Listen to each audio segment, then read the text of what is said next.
You don't marry because of pregnancy. Don't do the wrong thing for the right reasons. Don't accept marital relationship because of a mistake. The foundation is already wrong. You live in fear. You live in rejection because of the subsequent previous mistakes that you've made. We make mistakes. Mistakes don't make us. Don't let mistakes make you. No man is going to love you more than yourself. You're responsible to loving you. By the time you start loving you, that's how you can have a man in your life. That's the capacity that can keep a man. He loved me before, but he's left me. Really? No, he didn't love you. You were in love. It's you that was in love.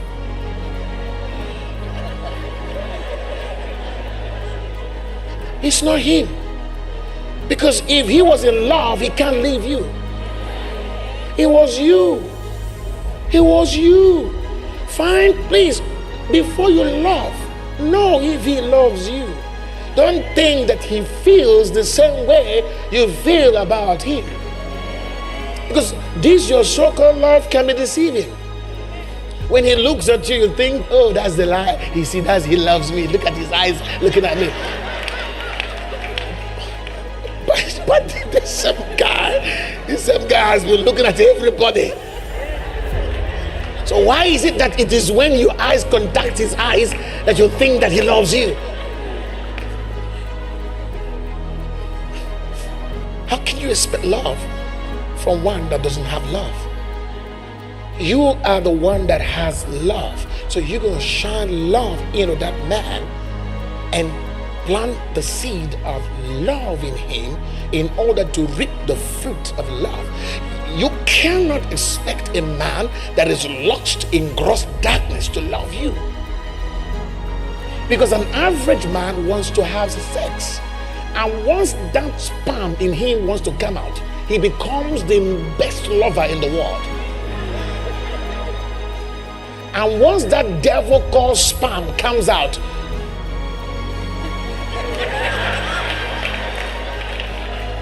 he's done. He's done. All of those crazy love words are gone. So you're now holding on to those words before the sperm came out. He bought me. He drove me in the car. He told me how it's going to work out well. No, he was looking a way to get that sperm out of his body.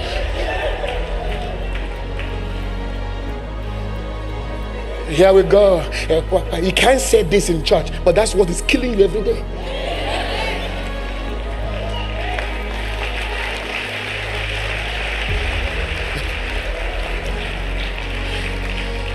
You got to look deeper into the eyes of a man to know which one is coming. Is it the sperm or true love? Love is pure. Love is commitment. Love is responsibility. Love is a decision to stand for someone, to love a woman, to love a man, to submit to a man, and to say, this man, I'll lay down my life for him. This woman, I will narrow my love, my strength, my passion, my enthusiasm, all that I am to love this one woman. It's a commitment towards one man and one woman. It's a decision, whether that sperm comes out or not. It's a commitment. Welcome to the Dome of Truth, where destinies are empowered, where lives are transformed. A church of the total counsel of God. Papa, I struggle with this thing.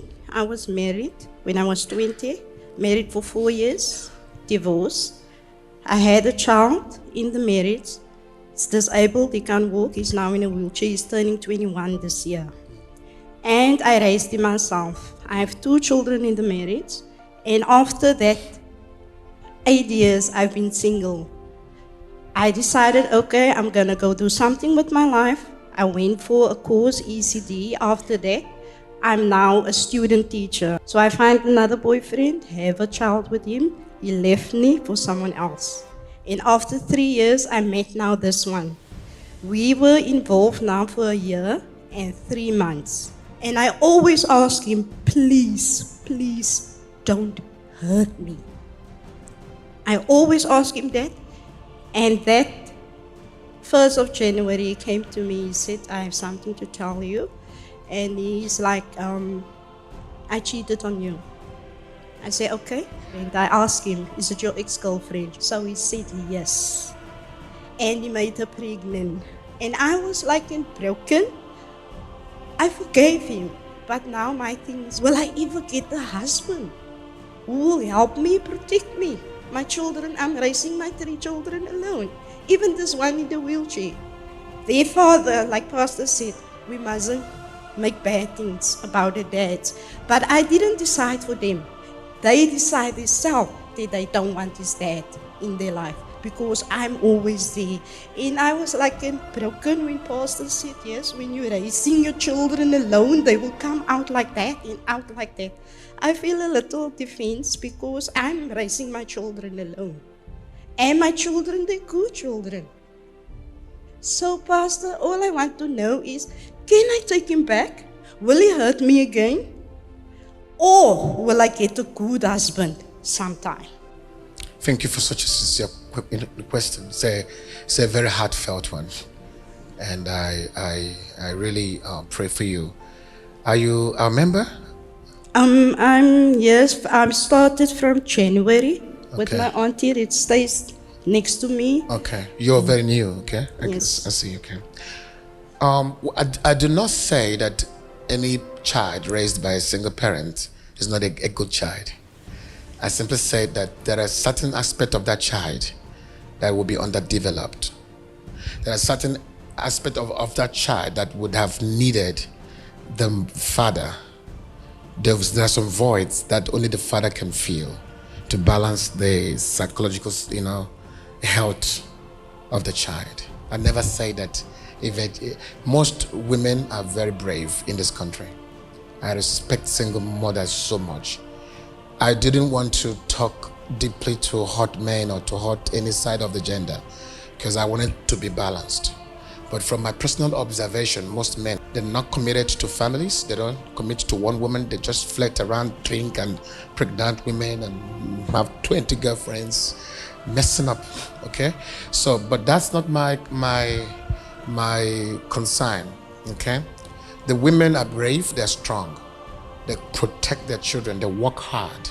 They put food on the table. They send the kids to school. They do both the job of the father and the mother same time. So I am proud of women. Please give every woman an applause here. I am, honestly speaking, I do. I respect every woman, especially in this country. They are brave, they are strong, very strong. But it's just that, the truth be said, we are raising a society that is not balanced. A society that is short-circuited. So that's why you will see the child raised by a single mother dealing with lots of depression, dealing with a lot of issues that you never know. You will see that child start behaving in a certain way later. And you're asking why? I tried, I fed you, I walked, I did for you. And what I did is that what you're going to get me back. It's a crime. Because they did not understand that the child never had a father. Okay?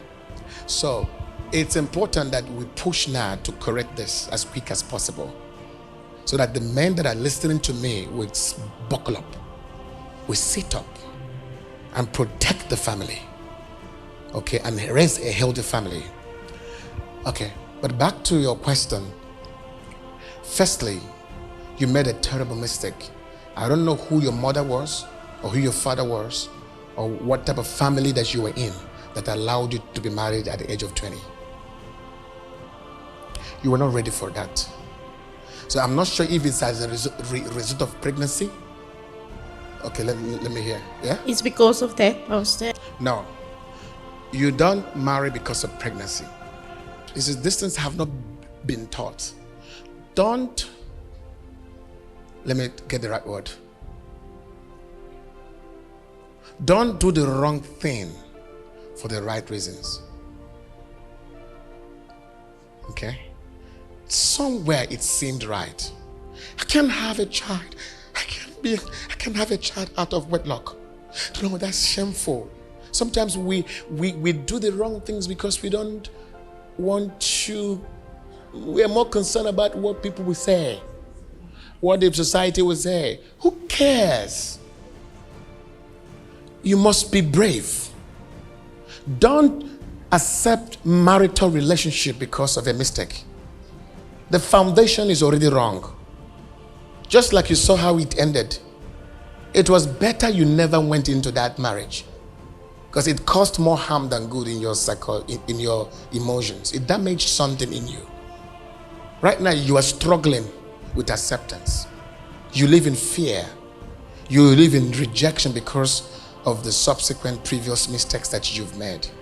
If someone had guided you in that very moment of your life, if I was there, I would have insisted that, please, you've made a mistake, don't worry, God is going to help you. I've had so many of our daughters, 1 or 2 or 3, that got into that. I said, okay, don't abort the child. Wait, be there, let's pray. I will stand by you. Let's walk through with you. We encourage that child. The child birthed and he's healthy. The girl is healthy and she goes back to school and she continues life. You can't don't let mistake destroy you. We make mistakes. Mistakes don't make us. Don't let mistakes make you.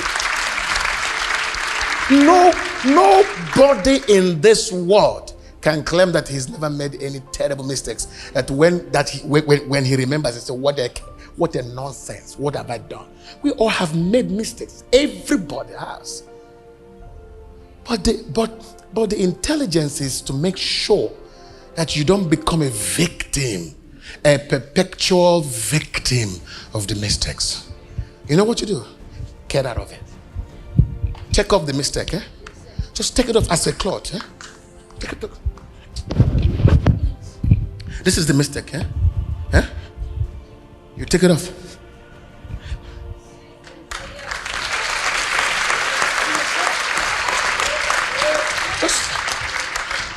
The mistake is in your past.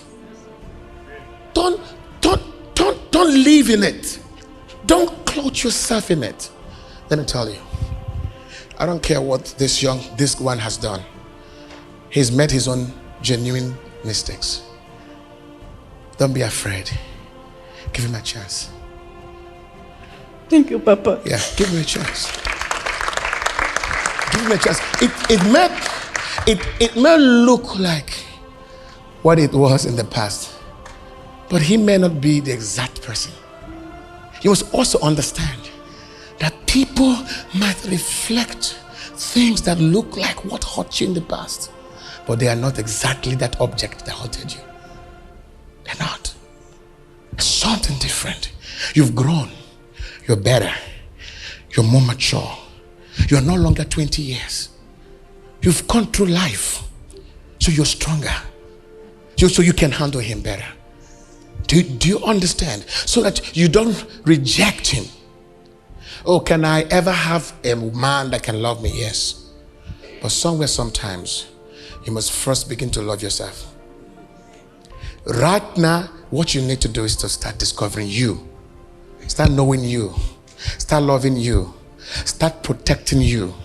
Start taking care of you. Because sometimes if you think that your worth comes from a man, you are of all women most miserable. No man is going to love you more than yourself. You're responsible to loving you. Trust me, woman, I can tell you that. By the time you start loving you, that's how you can have a man in your life. That's the capacity that can keep a man. When you love you, when you respect you, when you value you, no matter what that man does, it will not corrupt or affect your self-esteem. Often God wants us to develop a good, healthy self-esteem, so that once crises that affect our consciousness come, we're able to rise above it. Yes, you can have a man, but you don't need a man to be who you are. You don't need a man to be loved. You don't need a man to respect you. Everything you think you need in a man, you can have without a man. And sometimes you need to have those things before the man comes. It is such virtues that you've developed that will attract the right man. Trust me. You've gone through a lot, I know. God has a plan for you. Believe again, dream again, believe again. Just dream again. The mistakes is in the past. The mistakes are in the past. Your future is bright. It's bright. Thank you, Papa. God bless you.